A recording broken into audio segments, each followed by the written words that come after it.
शेणखत वापरताय मग हे नक्की ऐका. शेणखतासाठी तुम्हाला 25 ते 50 हजार रुपयापर्यंत खर्च करावा लागतो आणि ते पूर्णपणे कुजलेलं असेलच याची खात्री नसते. शेणखतामध्ये हानिकारक कीड, रोग आणि तणांच्या बियाही येतात आणि आले अथवा हळद यासारख्या पिकासाठी तर हा धोका अजूनच जास्त, कारण शेणखतातून येणारी बुरशीची थोडीशी लागण कंद सरवायला पुरेसा असतो. आता जमीन सुपीक करायला आणि कंदकूज येऊ नये यासाठी प्रभावी व स्वस्त आधुनिक पर्याय प्रोटोमिल. प्रोटोमिल शेणखतापेक्षा जवळपास अर्ध्या खर्चात उपलब्ध आहे. हे पूर्णपणे प्रक्रिया केलेलं आणि वापरासाठी तयार असतं. हानिकारक कीड, रोग आणि तणांच्या बियांपासून पूर्णपणे मुक्त आणि सर्वात महत्त्वाचं, यात उपयुक्त सूक्ष्म जीवांचा समृद्ध समूह असतो जो मातीला आतून सुदृढ बनवतो आणि आले अथवा हळद यासारख्या पिकासाठी तर प्रोटोमिल अधिकच फायदेशीर ठरतं. सर रोगाचं प्रमाण लक्षणीयरित्या कमी होतं, फुटव्यांची संख्या वाढून जोमदार वाढ होते आणि आद्रकाचा रंग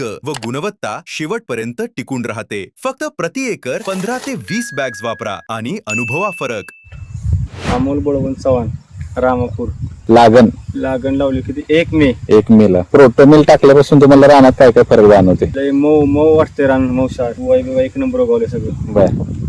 आणि बाकी पिकामध्ये काय फरक वाटतोय? तुम्ही आता दरवर्षी हळद लावताय, त्या लागणीत ह्या लागणीत तुम्हाला काय फरक वाटतोय का? लय फरक दाव. आता म्हणजे तुम्ही प्रोटोमिल वापरल्यानंतर समाधानी आहे काय? 1 नंबर. तुम्ही आता बाकीच्या तुमच्या क्षेत्रामध्ये प्रोटोमिल वापरणार का? वापरणार. बाकी तुमचे जे आजूबाजूचे शेतकरी आहेत, तुम्ही प्रोटोमिल वापरण्याचा सल्ला देणार का त्यांना? देणार. ही लागण तुमच्या लागणीबरोबर पलीकडे एक लागण आहे, ती किती दिवसापूर्वीची लागण आहे? ती 1 15 वर्षाच्या आधीची आहे ती. मग त्या लागणीमध्ये आणि ह्या लागणीमध्ये किती फरक पडलेला जाणवतोय का तुम्हाला? लय फरक. आणि म्हणजे लागण उगवल्यानंतर म्हणजे त्याच्यामध्ये रोग वगैरे काय जाणवतोय का तुम्हाला? नाही, काय नाही. त्याच्यामुळे काय फरक वाटतोय का? म्हणजे ही एप्रिल 15 तारखेची लागण आहे, 3 आठवड्यापूर्वीची त्या लागणीची.